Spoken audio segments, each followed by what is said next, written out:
During the renovations, we discovered the beautiful frescoes underneath paint and render. We decided to make these walls a part of the apartment's design language. I'm Jacopo Rettondini, lead architect at Archiplanstudio.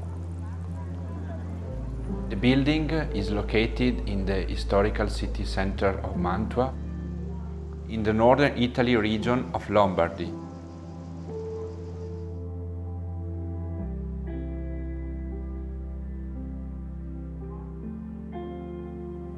Your support on Patreon means we can keep the Never Too Small episodes coming, so we can bring you more inspiring small footprint design just like this.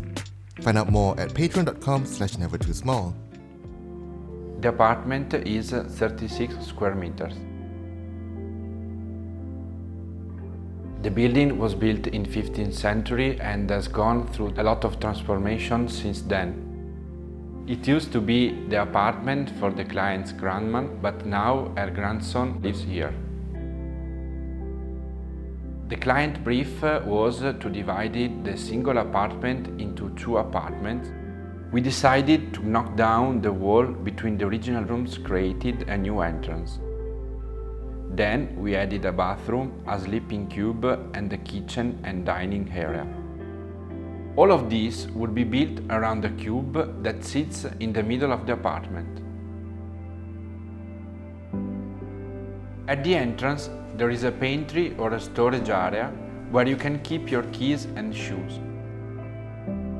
Just a few steps from the entrance, on the side of the wooden cube, is also an area to hang your coat.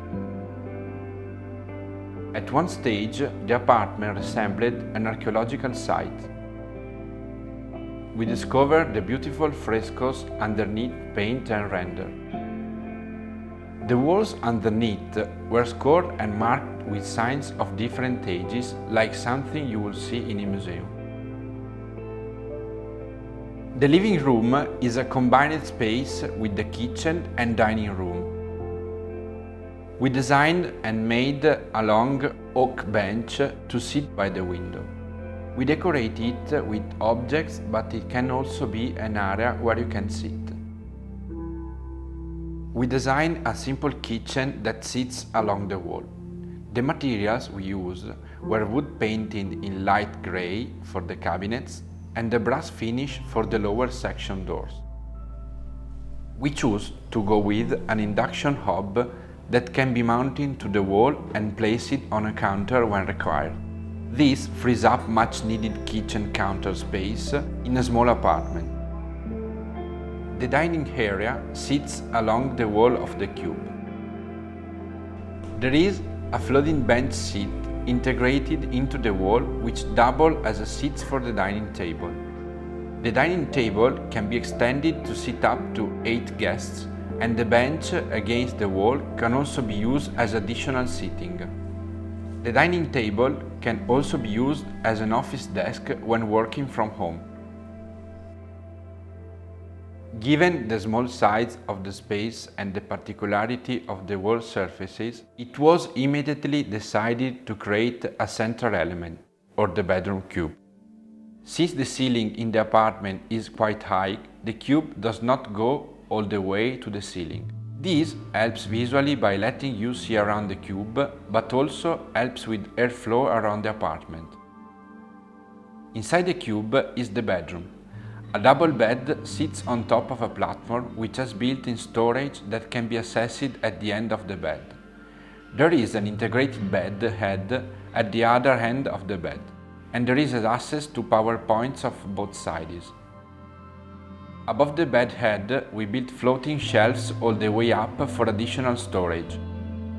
We made little circular cutouts through the cube to frame the walls on the outside and added 2 windows to allow visual relationship with the surrounding space. At the end of the bed, there is a floor-to-ceiling wardrobe that can be concealed by a curtain. The curtain makes for a softer division of the space and make it easier to walk through the area. The bathroom starts just outside of the bedroom entrance. There is a square resin sink which sits on an oak bench the same as the one in the living area. To keep things minimal, we placed all the plumbing within the base of the sink. Through a sliding door is where the rest of the bathroom is. There is a shower, a bidet and a toilet. We placed the plumbing into the wall to reduce the space needed for the toilet cistern.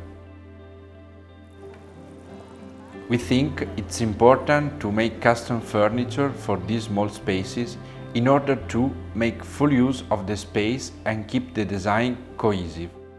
It is also important to maintain historical aspects of the building while introducing contemporary elements. The idea is to maximize and bring character to the limited space, to create a sort of character between the space, the furniture itself, and who lives there. Thanks for watching. To receive updates on our latest episodes, please subscribe and click the notification bell. And if you're an architect or designer with a project we could feature, please share it with us at nevertoosmall.com/submissions.